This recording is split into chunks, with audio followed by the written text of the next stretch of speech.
Hey guys, Keith here, Beastco, Nuisance Wildlife Solutions in Minnesota. Finally installing the first tube of ridge guard up on a plastic ridge vent.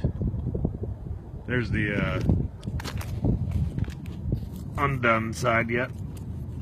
Still access for flyers and mice to get in. Here's the finished area. Went really fast to install, really tight.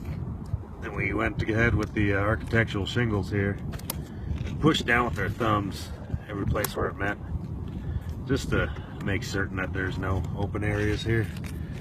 Bottom is really tight, should allow for still, air and any rain, water flow to go through just fine. Haven't had any issues yet, but so far good product. Came with screws and everything. Guys love it compared to having to rip everything off. And I guess we'll shoot another video when we're done, or a couple pictures. You can see what it looks like. All right.